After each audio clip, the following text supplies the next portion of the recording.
thank you so much for joining us on the Transportation and Logistics Clubhouse. I am extremely honored to have this brother here on stage. Before we get started, I did want to go ahead and give a shout out to our sponsors, Atlanta Dispatch, Humblebee Enterprises, and something really big happened in my life this past weekend. So I did want to give a shout out to all of the friends and family that traveled here to Atlanta to help my wife and I celebrate. We are expecting a child, so this was our baby shower, and it was a great time. So all the people that came through with the support, the folks that traveled from out of town, and just all our college friends, our high school friends, all the people that showed up.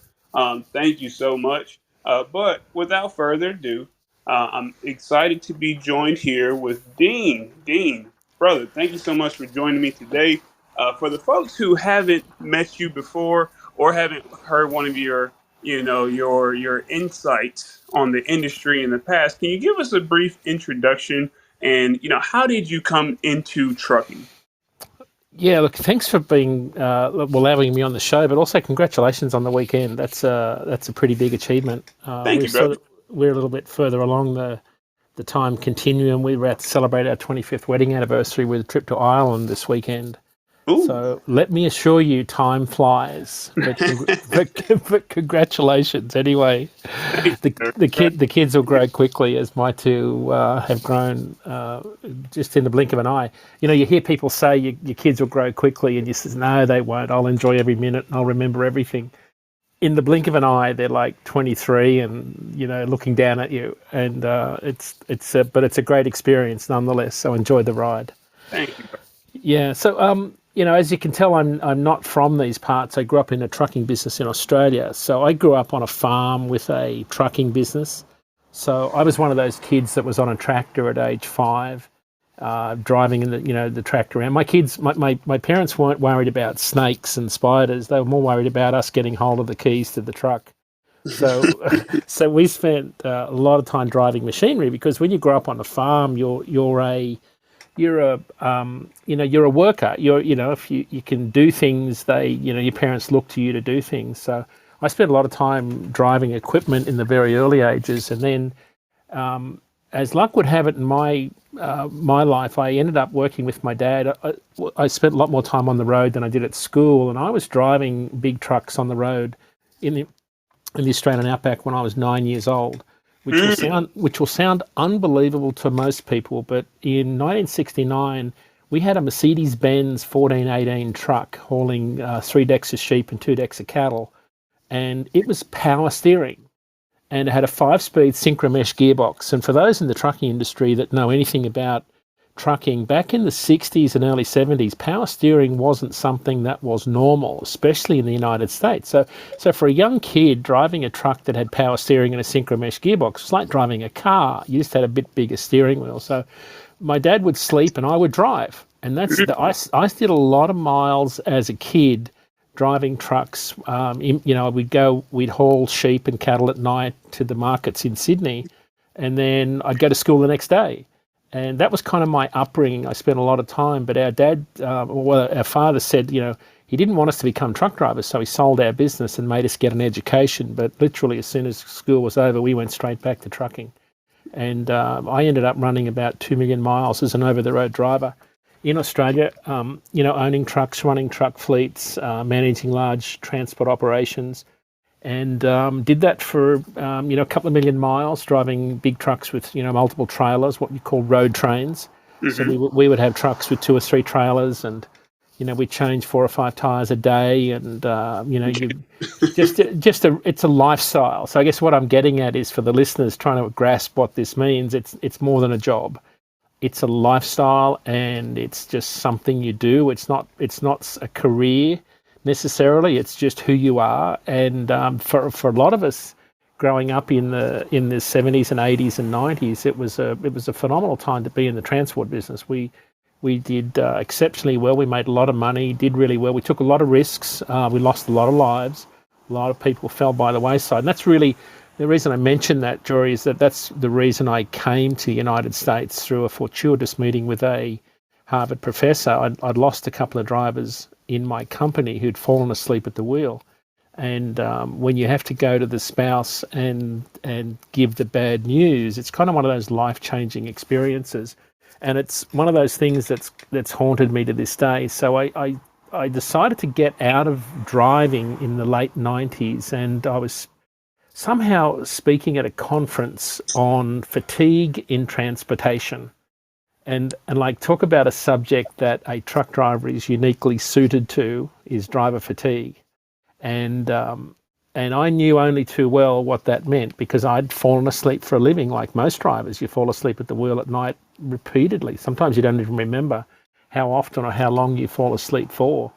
So I was talking about this at a conference, and there was all these international academics there from all over the world in Perth, Australia. And a Harvard professor was speaking after me, and he said, would you come to America and help run my consulting business and help build our predictive modeling technology?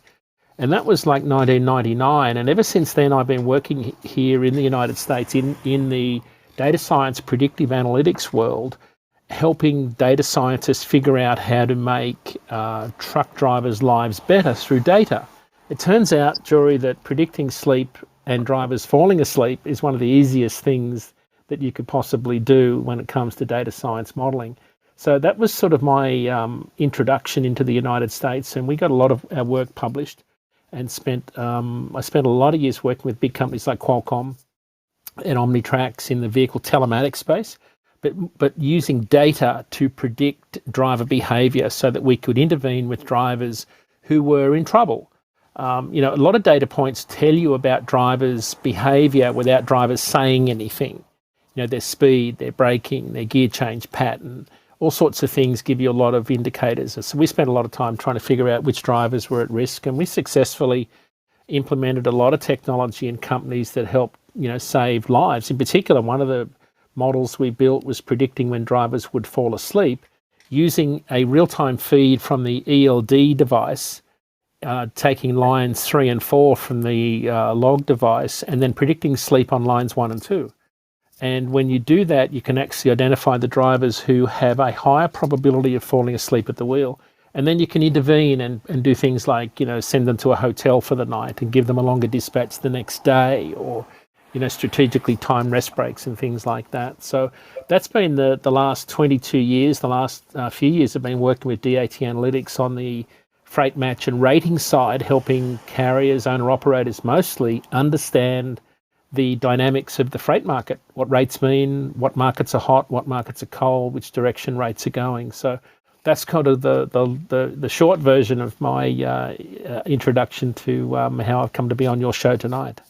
Well, definitely. Well, we're very excited to have you here, and that was the short version, but you covered a lot, and I'm excited to be able to touch on some of those things. All right, so family-owned business, and I do think I would have thought that was an anomaly, being so young, being behind the wheel of such a load. I mean, you got farm, you got farm animals, and you got all of these things up there. My Yeah. first time behind the wheel, I had to be, I don't know, 10 years old, but it wasn't commercial equipment, so that is unique there.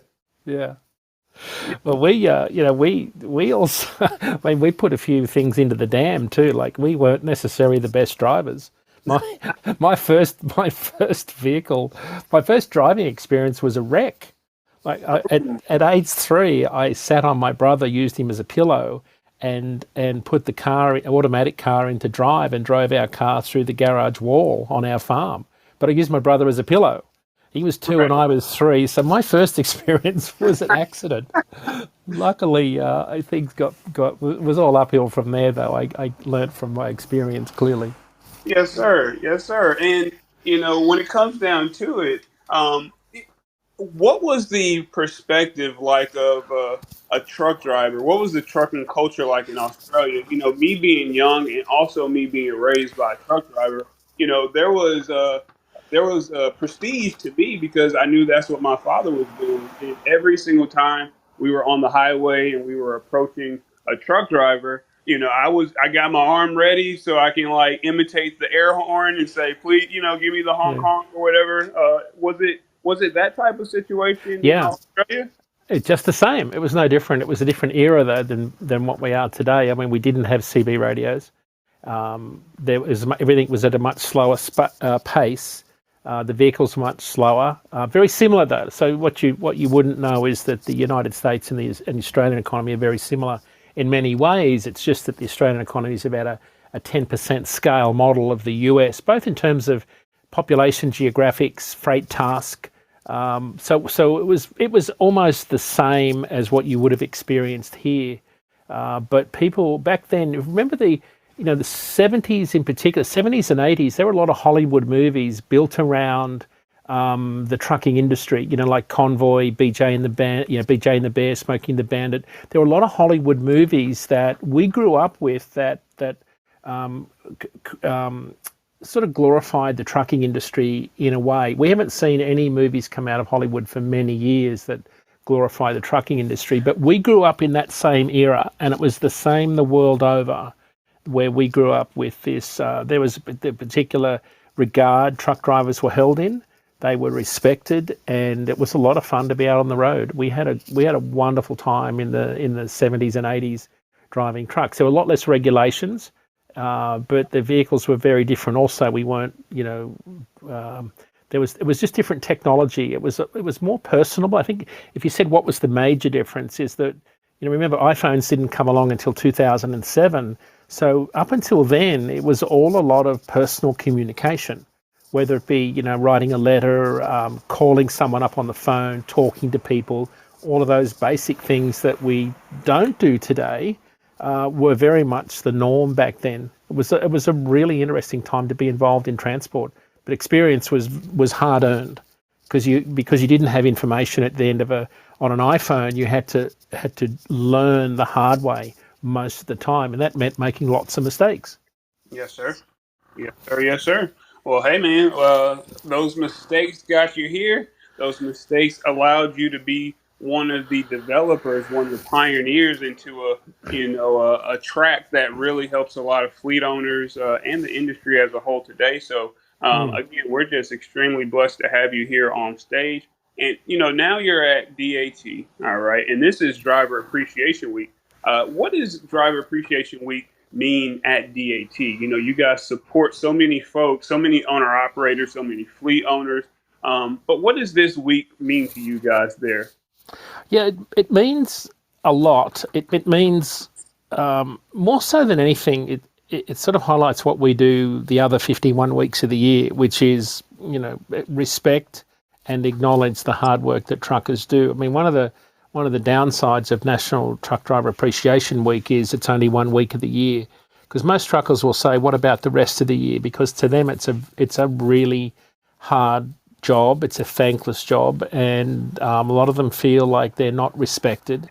But this is 1 week where we get to really pour it on and educate the broader community about the important role that trucking plays in our supply chain. So what we do is we're spending a lot of time this week talking to the industry, talking to the media, using every opportunity we can to promote the trucking industry. But to DAT, I mean, we rely on our carrier network. We have 150 some odd thousand carriers in our network. They are the lifeblood of DAT. Just think about it, even without DAT, without carriers, without truckers moving freight, our economy would stop really, really quickly. So whether you're a broker or a shipper, nothing happens without the truck driver moving that particular load. So we're acutely aware of how important truckers are. But I'm, being someone that's spent years behind the wheel, and I still drive, I still have a Class 8 truck, I have a big Peterbilt truck, and I still drive. So I'm still acutely aware of the problems that truckers face every day. I even had a car brake check me last week, and I can tell you that the level of disrespect on the road it feels like it's growing exponentially. So to me, it's like this week is like an opportunity to remind everybody and hopefully move the ball a little bit further down the field and just educate the community and say, truckers are a really important part of our daily lives, and we need to show a lot more respect And that's something that's and I also say at the same time, truckers have got a lot to do to improve their own game, because you've only got to drive into a rest area and look at the litter that's left behind by truck drivers. So whilst on one hand I'm saying, the community's got a lot to do to educate them in terms of the importance of truckers. Truckers have got a lot to do to improve their own game, and I'm, when I go out on the road, I'm kind of appalled at our industry's behaviour at times, whether it be tailgating or litter or just disrespectful chatter on the CB radio. We've got a lot of work to do to improve our own game. So it's not like I'm finger pointing and saying that the broader community is at fault here.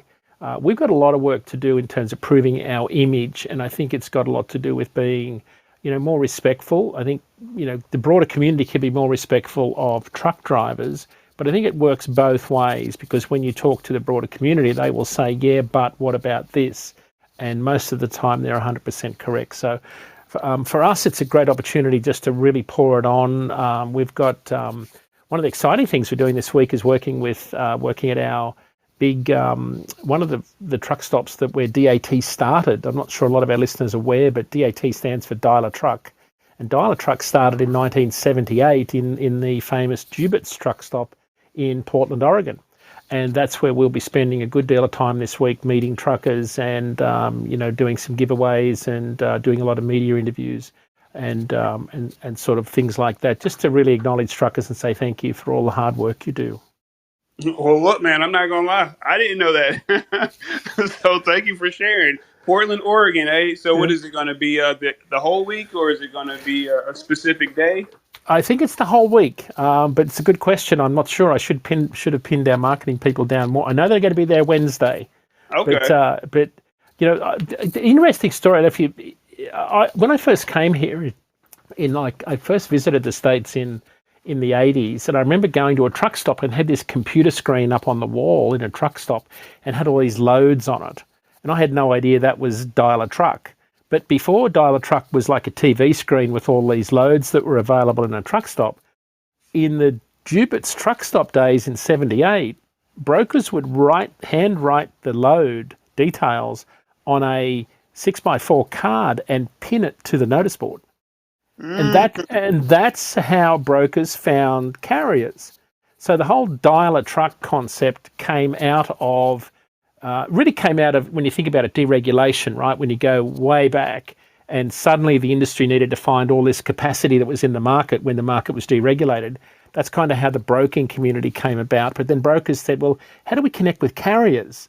Because, back in the late 70s, we didn't have iPhones. We were struggling to get past telexes and, things like that. So I don't even think the mobile phone was around. So it was a very rudimentary method of communication. But what you see today on an app, on like the DAT1 app, where you can look at all of these loads in a different market and look at the rates, that was very different 40 odd years ago when the company started. So we've been around for a long time in this space, and that's why we've got so many carriers on our network and such a good brand name when it comes to reliability. Yes, sir. I think I've been using you guys. So I own a dispatch company. I own Atlanta Dispatch LLC. I'm not gonna lie. Aside from one other entity that specializes in the expedite world, I think DAT is the only load board I've used for the last 5 years. So, yeah. Well, it's a volume play too, right, Jory? It's a volume thing. You got a critical mass of carriers. You've got a critical mass of rates. You've got 65,000 lanes. We look at, we process millions and millions of data points every day to come up with our rate forecasts.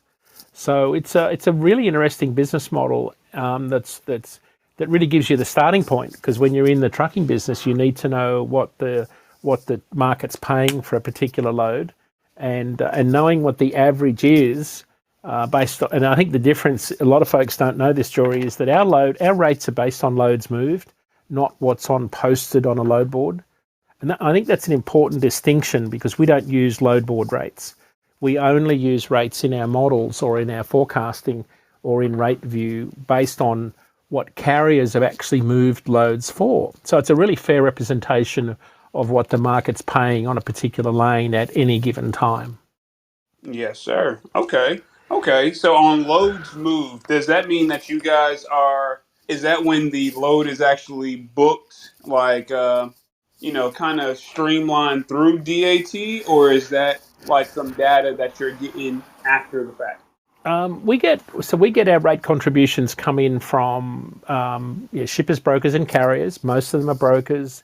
Good percentage of shippers. Good percentage of carriers. A lot of it's dry van. It's probably about a 70-20-10 split between dry van, reefer, and flatbed. But we get most of our rates are coming in. About half of our rates are coming in before the load's delivered, because we get an update every night through our data systems of what the loads are being moved at as after the load's been shipped or dispatched. We're getting those rates in overnight, so we get most of the rates in. There's certainly a majority of the rates are coming in before the load's delivered. We know what the rate was that load was moved at from our rate contributors. Gotcha, gotcha. Look, I know that this is about to be a very random question, brother. I'm gonna prepare you, okay? I do know a lot of the people that listen to this podcast.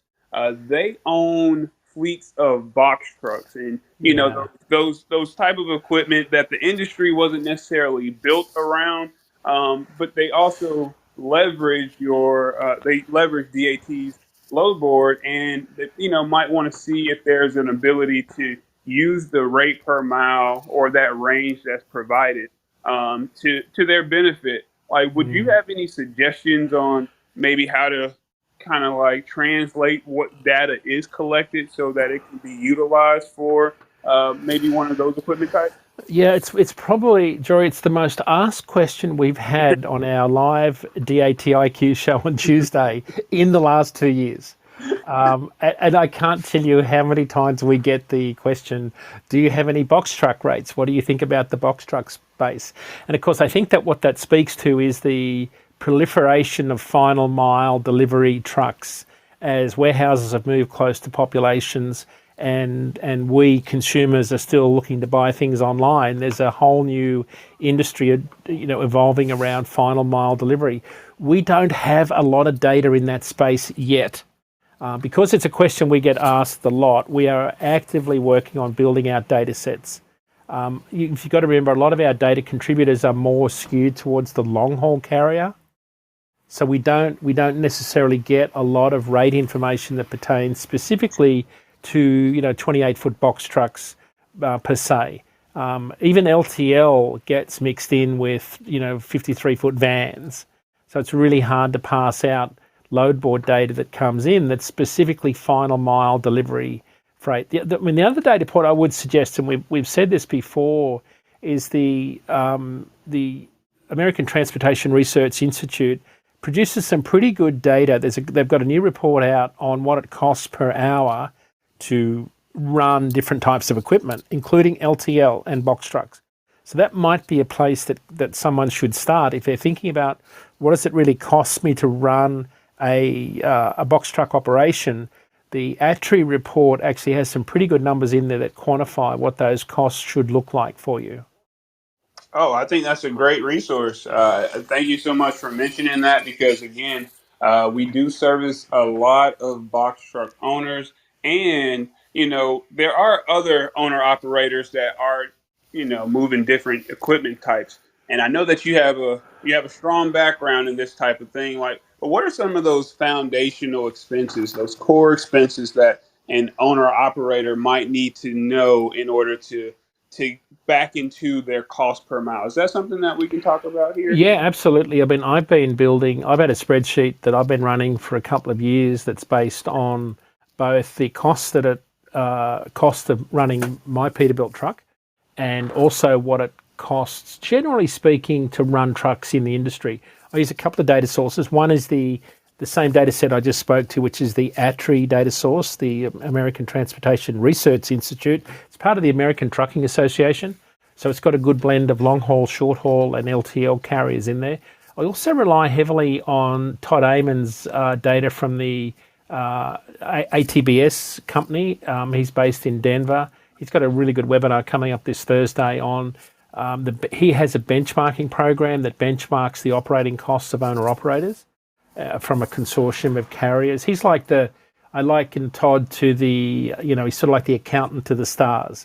He's the go-to accountant in the trucking industry.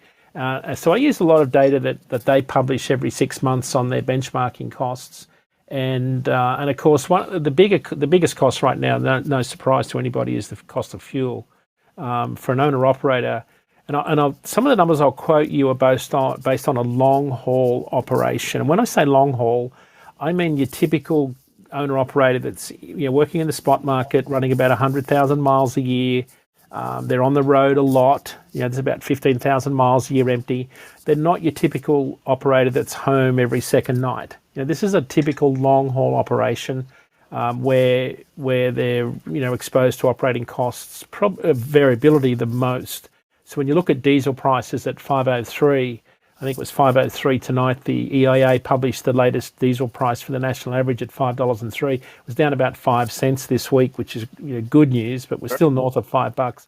Diesel, to run a truck, a long-haul truck, fuel's about 78 cents a mile. I've got to pay a driver about 61 cents a mile. So if you add 61 and 78, that gives you a feel for where your big costs are. In most years, wages are typically your highest cost. But this year, because of diesel prices, diesel is by far the biggest cost at the moment. So between those two, you're looking at $1.40 a mile just for fuel and wages.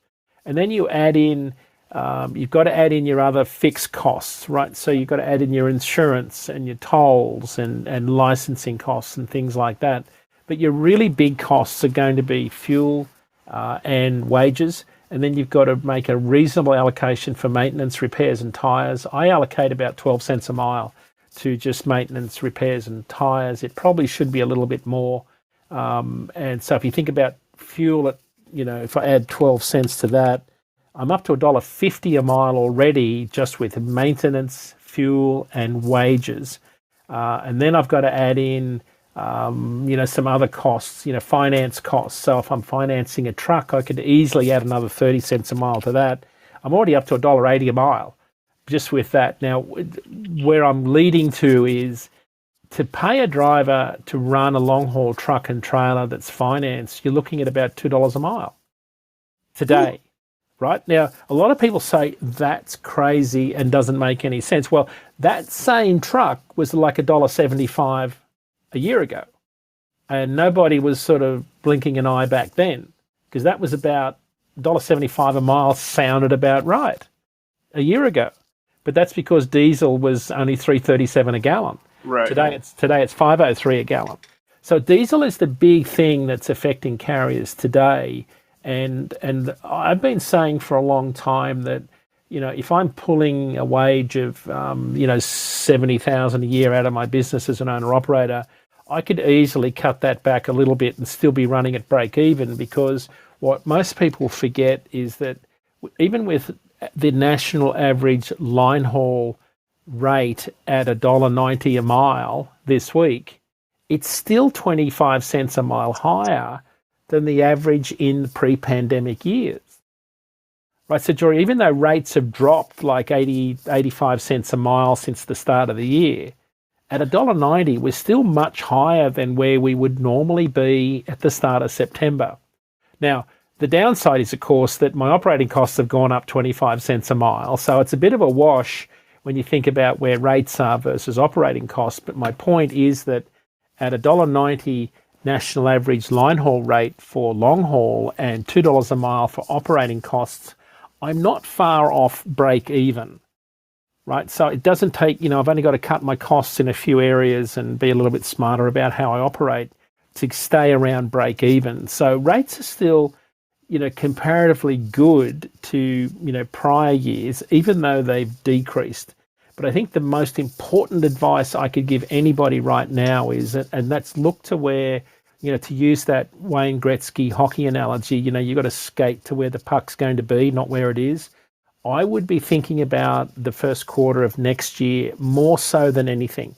This quarter is going to be pretty busy, for a lot of carriers. I think we'll be able to get by okay. I'm more worried about the start of next year. And my advice to carriers has been this: make sure you have January, February, and March truck payments in the bank before the end of the year, because what you're gonna need that buffer, and that buffer may not happen in the first quarter, but you're gonna need to have a buffer next year, because I think things are going to really slow down, in particular in the first quarter of the year, as they do always. But we're in a really uncertain market, and I've always said put money away for the rainy day. I'd be making sure I had some of my truck payments in the bank before I started next year. I think that's some very good advice. We are in a very, very uncertain market right now, and I just pray that owner operators and fleet owners alike heard that information and are willing to put it to use. I feel like one of the other reasons why the market is a little uncertain is due to certain regulations and laws that are now going to be enforced. I know that you've had a few opportunities now to speak on AB5, and with this being Driver Appreciation Week, how does that look for truck drivers now, like, or those owner Yeah. operators? Is it a good thing? What are you thinking? In some ways, it would have been better if they had their protest this week, but not to be, right? So it's a really interesting situation, I think, and notwithstanding the egregious labour violations that we've seen from employers in the past, this is kind of the manifestation of years of small fleet owner operators not being paid what they should have been paid for all the time that's been involved. So in some senses, AB5 is trying to right a lot of wrongs that the trucking industry has been subjected to, in particular owner operators. If you get in particular the dray carriers, on the ports, who get a box rate, and the box rate may not cover all of the time that they spend waiting to unload and unloading times and all the fees that they have to incur to get in and out of the ports. I think they've been really hard done by in recent years, and in some ways this is a really good thing for them. On the downside, a lot of guys that were caught up in this were particularly the leased on owner operators who were pure, 100% leased on to another company, and maybe they were just renting the truck. They weren't necessarily leased to buy, but they were the ones that seemed to be exposed the most, because they didn't have an additional $20,000 to $30,000 laying around to go out and get their own authority.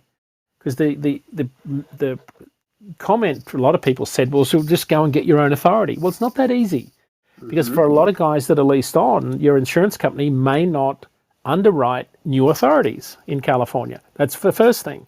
And the second thing is, where do you get the money to go and get your own authority and pay for all that insurance to run your own business without any history? Like, if you're new to the industry, if you've got no insurance history, insurance costs can be really cost prohibitive. So I think what will happen is, I think this will, even though there's been a lot of heartache, I think this will be a really good thing for carriers, because they're going to get paid what they should be paid. They'll be getting the benefits they should be getting, and I think their lives will be much better off in the long run. I think that's going to be where we'll land in a few years. Some people might disagree with me right now, because you would say, well, what about my right to be an owner operator and run my own business and be independent? I totally get that. But I think what's happening in particular in California is they've said, hey, if you're working for a particular company, you're an employee, and the onus is on you to prove you're not. And that's a pretty high bar to reach if you're working solely for another company. So there's not many options they've got right now.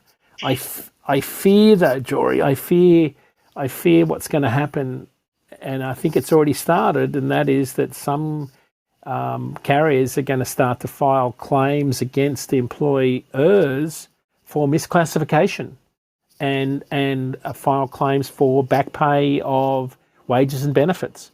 I think that's the next shoe to drop with this. And of course, as you and I know, the big winners in this will be the attorneys. Yes, sir. There are about to be millions of hours racked up. Yeah, I know, unfortunately. Man, and the funny Yeah, thing is that that's my background before I got into trucking was coming up with alternative fee arrangements so that everybody felt they were winning when yeah, it came to those legal matters. So yeah, yeah, I can yeah. only imagine, man. I can only imagine. Well, they're talking about it happening in other states too, but I think what it uncovers is this mistreatment of the small, guy and gal, right, who's been running a business, who's trying to make a start, and buying a used truck and just trying to become independent and build that next Fortune 500 truckload company. Because that's how most of the successful companies have started out, with one truck. And I think that's the part that I see changing, is that stepping stone, because being a leased on owner operator to a larger fleet is the stepping stone to becoming an independent contractor, because that's how you get your experience. And I think if you take that away, we lose that ability for people to go from being, a company driver to becoming a fully fledged owner operator / independent contractor, because the leased on model is a really good way to bridge that gap. But it seems like that model is under threat nationally. Yes, sir. I hear you there. I take that point. And with AB5 being what it is, and it being the state law of California, there is a lot of draymen out there. There are a lot of Mm. that were supporting just the drayage operation. Have you seen those prices go down any? What about the states, the neighboring states? Do you feel like you're seeing more freight being moved to into and out of those areas in the neighboring states? I haven't, I can't, not on the dray rate side, Jory. I haven't seen any movement on the dray rate side. I don't have any intelligence on that side. What I can tell you, though, is on the truckload side, capacity has been loosening. There's a lot more trucks than loads on the West Coast. In particular, rates have been decreasing for the last month, like line haul rates out of California have been slowly decreasing. Of course, this time last year, they were going in the other direction and increasing rapidly because we had so much import volume coming in. And part of the reason that we've got less volume in the truckload market is we've got less imports. So think about this: about a half of all of our imports in terms of containers come into the West Coast, in particular Los Angeles and Long Beach. Those volumes are down about 4% in the last month on the West Coast, right, in terms of the number of containers coming in, but they're up about 10% on the East Coast. That's Mm. July to August. And I think this is why it's really important to answer your question in the right context. There is less freight coming into the West Coast because a lot of shippers have moved. Remember, a lot of our freight in the US that comes in, about 46% of our imports in August come in from China. A lot of that lands in Long Beach and Los Angeles and then jumps on a train. About 2/3 of all those imports jump on a train in Los Angeles and head inland to Dallas, to Chicago, right? And then they get distributed by truck and train all over the rest of the US. So that volume, though, of containers coming in from Asia is gradually slowing down on the West Coast, so you've got less volume. In particular, produce season's been an absolute flop on the West Coast because of the drought. So you've Mm. got less volume for reefer carriers, and so reefer carriers are switching to the dry van market instead of hauling produce. So you've got more trucks in the dry van space in California. You've got less volume of freight overall. So that's why spot rates are going down in California as opposed to going up like they were a year ago.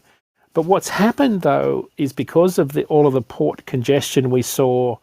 I remember back in January 9, we had 109 large container ships waiting at anchor to get unloaded. Today it's 11. But off Savannah, it's like 40. Hmm. So think about the game of whack-a-mole, right? What we've done is we've just moved the congestion to the East Coast because right now there is strike action underway, has been approved by the security guard union on the West Coast, which is separate to the longshoreman contract negotiations, but they will fall in line. They've been the security guard union has been approved to have strike action. So there's a lot of labour unrest on the West Coast. And because of the congestion and the labour agreement that expired on July 1st, shippers rerouted a lot of their ocean freight to the Gulf and East Coast. So whilst West Coast volumes are down month over month, they're up substantially on the East Coast, which is why you're seeing a lot of congestion around Elizabeth, New Jersey, Charleston, West Virginia, all the way down through Savannah, Miami, Jacksonville, all the way around to Mobile and New Orleans. So there's been a lot more freight for truckload carriers to haul around the Gulf and East Coast as a result of all of that shift in imports. Now, it's important to remember imports only account for about 10% of all truckload freight. So it's not a big part of it, but it's that this volume is in the big cities and the big freight markets, and that's why it's important for carriers to watch. So whenever you see stories of, big lines of ships waiting to unload off Savannah, you can almost bet that in 2 or 3 weeks there'll be a lot of volume hit the spot market for carriers to haul freight out of places like Savannah to Miami or further inland. So that's one of the things that's been going on the West Coast is there's just less freight going in there because of a lot of things that are going on right now, including, and probably most importantly, the fear shippers have of a repeat of 2014-15 when we had the work stoppages and the go slows and all of the port disruptions way back then. Right. Look, you gave a lot of context to why the market is sitting the way that it's sitting, especially on the West Coast. And I think that is very interesting that whole concept of there being a very low amount of ships on the West Coast now and more in Savannah, especially if we're thinking about Norfolk Southern and, where they primarily operate and the approved strike that they have that is possibly going to go into effect on the 16th of this month. What do you think that's going to do? Oh, and that someone asked me that this morning, and I just off the cuff said polar vortex level disruption, but longer. And of course, think about the polar vortex we had in February last year.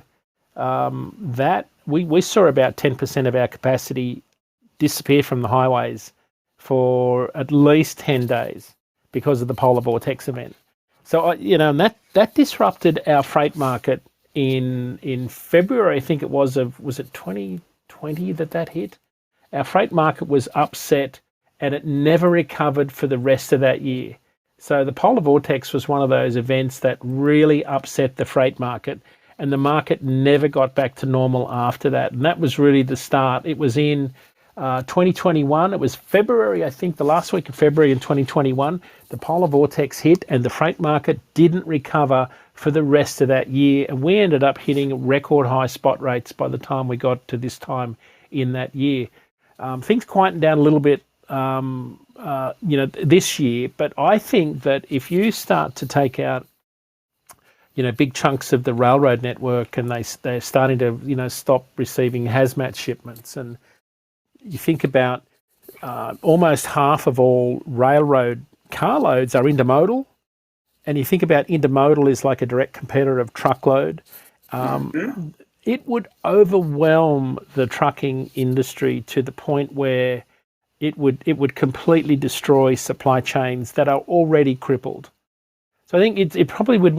It would be like the polar vortex hitting, but then the ripple effect would last the rest of this year. And why I think the government has got to step in to do something here really quickly. We can't afford to have such a big component of our supply chain not moving freight as the railroads, because supply chains are already disrupted. We already have massive shortages of chassis. We have massive piles of empty containers trying to find their way back to Europe and Asia. So all these imports have been ending up with, getting unloaded, and all these empties are being backed up because the ocean liners are not picking them up quick enough. So all of our chassis trailers are tied up under empty and loaded containers that aren't being turned quick enough. If you start to disrupt that even more, and I guess my point is, the experts say that our supply chain, without the rail strike, won't get back to normal until the middle of next year. Right? Just think about that, because we've still got a lot of congestion. Peak shipping season is upon us. All this volume you're seeing in the ports is peak season. This is kind of the peak. They pulled a lot of that volume forward. to get it into warehouses before October, so it's on our shelves for retail season. If you add a rail strike to that, I can't imagine how long it'll take us to get over it. So, Jory, one of the stories we've talked about this year is the last year we had supply chain disruptions because it was a labour shortage. We couldn't find people. Now, we still can't find people, most markets, but last year, because of the pandemic and people's, genuine fear of being sick and not wanting to go to work, we had a big shortage of people in warehouses in particular. This year, it's a shortage of space. We don't have any space to put all of this freight that's been coming in from overseas. So when you talk to retailers, they are paring back they're paring back their imports and their orders because they've got no space to put anything anywhere. So we're kind of in this precipice where if you start to disrupt the flow of goods both in and out of warehouses, I can't imagine how crippling that would be to our entire economy. Like, this is a really big deal. And whilst there's, I think, 10 of the 12 unions have agreed, the rest of the unions fall in line with the 2 that haven't agreed. They represent thousands of workers, and they've got some legitimate claims because I don't think a lot of people realise in the last decade the railroads have shed about 30% of their workforce, and they're becoming leaner and looking to cut costs and run longer trains and fewer of them. And they've had this whole business called precision scheduled railroading, where they've looked to increase the efficiencies of their train operation. A lot of experts say it's been a miserable failure. It hasn't worked, and you can only cut costs and so far. And I think the current situation of labour talks are at their worst they've ever been, according to industry experts in the railroad industry. So this week is going to be absolutely fascinating. Someone has to blink, and someone's got to give some ground here because we can't. I mean, we in the trucking industry can't handle the volume of freight that the railroads would throw at us.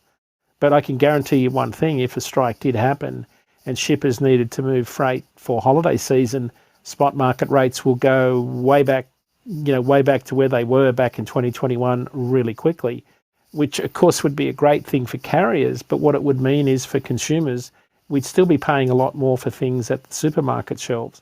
So, all of these high transportation costs end up hitting us all in the pocket in one way or another. So, we've got to get a resolution to this pretty quickly. I definitely agree. But as you guys just heard from this brother right here, if you are in the Southeast, if you are on the East Coast and you're a fleet owner, you might want to get your ducks in a row so that you do have the opportunity to provide drayage services. So that means getting your SCAT code if you don't already have that, getting your endorsement, you got to be put on the UIIA, which means you got to get that endorsement on your insurance for the UIIE1 endorsement. So just go ahead and start taking your steps. Get a mentor, somebody that's already doing it in the industry, so that you will be in a spot to take advantage of the market. If that does happen, because what you just said is what I saw. It's just like, well, it seems like this is going to be an opportunity for carriers to have leverage. And I know supply and demand means that the rates are going to go up in the carrier's favor. Joey, that's really good advice. Like in terms of getting your ducks in a row and getting your extra quals. I said to someone this week, they said, what would be, your best advice? And I said, be the Swiss Army knife of truckers. Get extra quals, get your hazmat quals. Put a wetline system on your truck so you can haul a waste trailer or a dump trailer. Become as versatile as you can. But the most important thing that I think, if you said what's the most important bit of information that you could really focus on, and that's the demand for things that you haul. I think too many carriers don't think about, what they haul as a specific commodity. I spend a disproportionate amount of time understanding consumer demand for things that I haul. Because if you don't understand the demand for what you haul, it's very hard to understand where that market's going. But the one thing that is for sure is that if there's a pile of 40 ships off Savannah or off Charleston, and they're looking to move that freight between now and Christmas, you want to bet that there's going to be a demand for dray carriers or someone to transload a 40-footer into a 53. Just like 3 weeks before Thanksgiving, there'll be incredible demand for reefer carriers to haul fresh turkeys out of Joplin, right? So, you've got to be thinking about the market, the season, what's moving and where. The wild blueberry season's over in Maine, but you've got the produce season coming online in Michigan and the Yakima Valley up in Washington State. So understanding what's happening in the broader market is probably where I would recommend carriers spend the majority of their time, not just listening to shows like this, but also listening to podcasts and any other show that speaks to the demand for things that you haul. It's probably the most important thing I've ever been able to do in running truck companies is understanding, what makes people buy what I haul, and that from that I can figure out my equipment spec, where I've got to position my equipment, and what rates I think I can charge, and what service levels I need to provide. Yes, sir. I think that's some great advice. And truth be told, man, I'm not too sure I know of any other sources that specialize in that right there, that space that you just noted. And I like that. I like that space. So, yeah, there's a few good trade media places. There's a few good podcasts. But yeah, there's not one source, and I think that's the challenge that owner operators are going to face. But I would get them to think about a camera. Like widen your aperture. A lot of us have a very narrow lens, and I think that you miss a lot of information that flies by you. And so widen your aperture. Listen to a lot of different sources. Weigh the information on your own scales. But between you and I, we could certainly recommend folks a lot of different places to go. I've got a bunch of places that I listen to that I could certainly provide you with to get people started. Yes, sir. Well, we'll follow up via email on that bad boy, but Yeah. I definitely want to be able to get those resources out to the transportation and logistics community. So yeah, I appreciate it. I think that we're winding down on time here. I did have one final question, and it's similar to the AB5 situation, but it's more so for the independent dispatch agency because we have a ruling coming up that's going to really, determine the trajectory or how we can actually move. And me being the owner of Atlanta Dispatch, it's going to directly affect me. What's your take on independent dispatch agencies and how they are welcomed or not welcomed within the industry? What do you think? Yeah, as an owner operator and someone who knows a lot of owner operators, I saw nothing but good things come out of that particular service. And I'll tell you why, Jory, because one of the things we as truckers are incredibly good at is driving a truck, fixing a truck, loading a truck, delivering loads, right? We're incredibly gifted when it comes to that stuff. What we aren't good at, and I'll put myself in this category, what we traditionally aren't good at is running the business of being in business. It's really, really hard to run a business from the seat of a truck. It's incredibly difficult. There's so many things that fall through the cracks. So why I think dispatch services are absolutely critical to an owner-operator business model is there another business partner you've got to have that helps you manage the business of being in business. Because anytime you can have any assistance, whether it be, your logistics provider, your freight broker, your dispatch service, your best friend, another colleague, whenever you've got somebody that's looking out for you while you're driving, because you are 100% focused on keeping that thing upright. You don't have a lot of time to be thinking about the next load. And if you've got a good dispatch service, someone that knows you and you can trust, it's all upside for you, because the name of the game today is revenue per tractor week, revenue per truck week. In this ELD environment, time is money. You cannot afford downtime. You're going to run fixed costs at about $240 a day, whether you're hauling a load or not. You have to make sure that every single minute of your day is utilized. And what I encourage people to do is make sure you've got really good business partners. And that includes financial accountants, insurance, dispatch services. All of those folks are really, really critical to running a successful business. So I'm a big fan, Jory, of any service, in particular dispatch services that helps keeps the wheels moving. Because I have a target of $1,500 a day, right? That's my target. And if you come to me and talk about a 600-mile load that takes 2 days, I'm saying no thanks. Because I want a 1,200-mile load, because I'm going to bang out 600 miles a day. So a lot of guys, I see that people get caught up in the rate negotiation space, and they don't think about the time it takes to unload, the time of day the appointment is. Will I get out of Atlanta traffic? Will I get caught up? And how many days is it going to take? How many days am I going to be under this load? Because if you're not banging out 1,500 miles a day, you're not going to be successful longer term, because with fuel at $5 a gallon, you've really got to be maximizing your revenue per truck day, which is a different equation than the rate per mile. Because since ELDs came in, it's rate per mile plus time. It's the time it takes you to get a load off. And that's where I think the dispatch service guys really come into their own, because once you would get a feel for me as an owner-operator, you would say, I know you like to run Boston, Atlanta, return, and you like to do 3 of those a fortnight, you would instinctively know how to get loads ready for me before, I'm even southbound through Philly on 95. Right, and that's what I think a good dispatch service does for you, is it helps give you more visibility into your business that you wouldn't normally have if you were just relying on your own instincts. Yes, sir. Yes, sir. Well, hey, man, I couldn't have said that any better myself. I definitely learned the craft by working with a corporation. A corporation that had about 600, 700 trucks.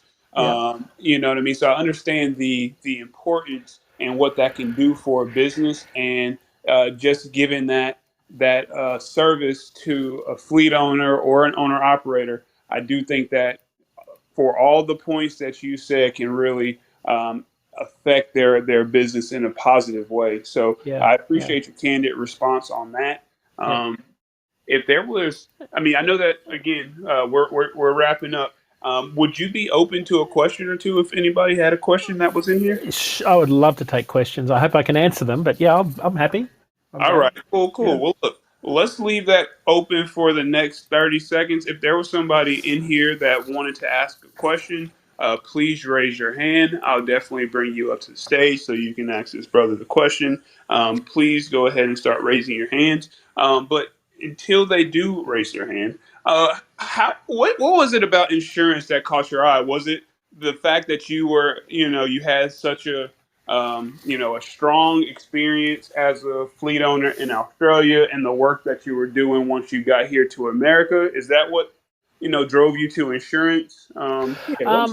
It was purely opportunistic how I got into the insurance business. Okay. But Jory, I was running the Australian Trucking Association. I was general manager of the ATA in Australia when I stopped driving in '97.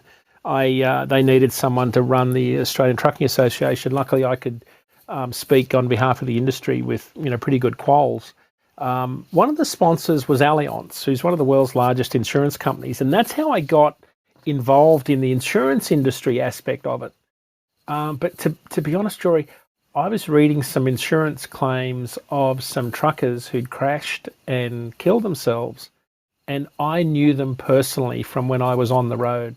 And I was absolutely horrified at how little respect the people in the insurance company were paying these drivers. Like, I knew them personally.